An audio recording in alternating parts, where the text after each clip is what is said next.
Halo semuanya, coba bayangin situasi ini. Keluar dari belenggu aturan full call auction atau FCA, biasanya kan jadi momen yang ditunggu-tunggu banget ya nggak? Harusnya sih memicu lonjakan harga.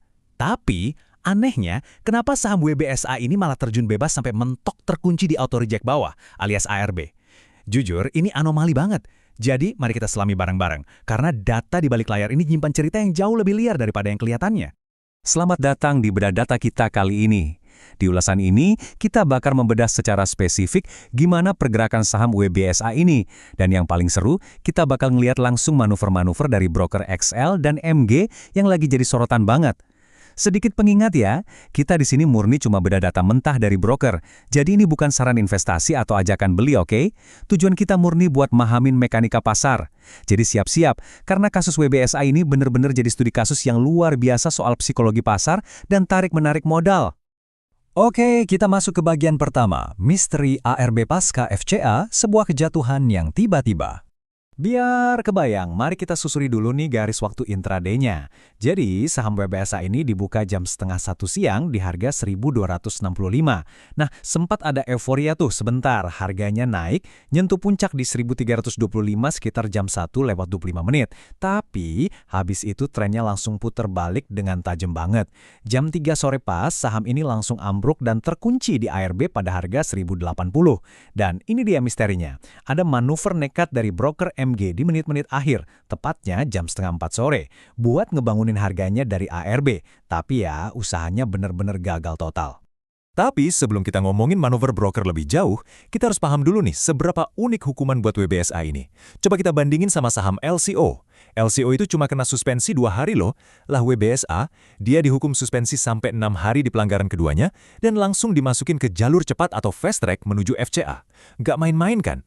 Ini tuh bukti nyata kalau pasar dan otoritas bursa ngelihat ada volatilitas yang benar-benar di luar kebiasaan di sini.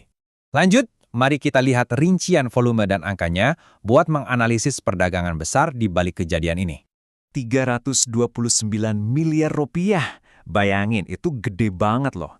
Ada uang sebanyak itu yang pindah tangan persis pas saham ini lagi terjun bebas. Ini nunjukin kalau, biarpun harganya lagi anjlok parah, pasar ini berubah jadi medan pertempuran dengan likuiditas raksasa yang keluar masuk secara bersamaan.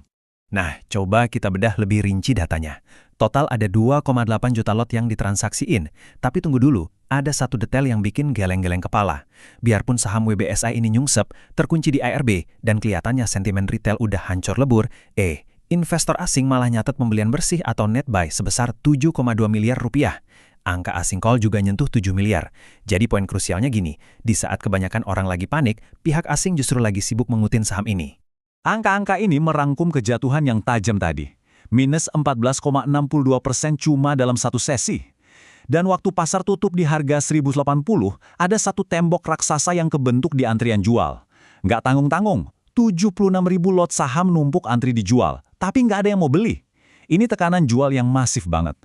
Terus pertanyaannya, siapa sih yang berani nampung barang jatuh ini sebelum penutupan? Nah, ini dia yang kita tunggu-tunggu, manuver broker XL dan MG alias masuknya para paus ke arena. Kutipan langsung dari data kita ini yang ngebongkar plot twist terbesarnya. Di saat mayoritas pasar lagi buang barang karena panik, dua raksasa ini, broker XL dan MG, malah asyik melakukan akumulasi. Beneran, Anda nggak salah dengar, mereka sengaja ngumpulin saham ini. Coba lihat strategi dari broker XL ini. Nyali mereka benar-benar luar biasa. Mereka konsisten jadi penadah pisau yang lagi jatuh, mulai dari detik pertama pasar dibuka. Tekanan jual yang super deres itu diserap semua. Pokoknya, makin harga merosot ke dasar, makin getol mereka nampung barangnya.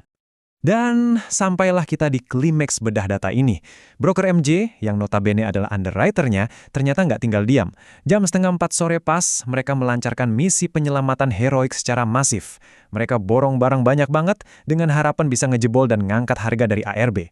Tapi apa daya, tembok jualan 76.000 lot tadi ternyata ketebalan. Ujung-ujungnya, broker MJ malah ikutan nyangkut, terjebak di dalam kuncian ARB yang tadinya mau mereka jebol sendiri. Sekarang kita pindah sudut pandang ke aksi jual broker retail, kepanikan yang terjadi di pihak penjual. Data transaksi ini ngelanjangin semuanya secara netral ya. Di satu kubu, kita punya deretan pembeli atau akumulator yang dipimpin XL dan MG. Terus siapa yang jualan di kubu seberang? Ada YP, SC, CP, AZ, PD, XC. Kalau Anda sering merhatiin market, pasti tahu kan kalau kode-kode ini itu tempat nongkrongnya para investor retail. Jadi, data ini jadi bukti valid kalau retail tuh pada panik dan bareng-bareng buang barang. Sementara paus-paus raksasa kayak XL dan MG nyapu bersih semuanya di bawah. Terus pertanyaan pentingnya sekarang, apa selanjutnya untuk WBSA?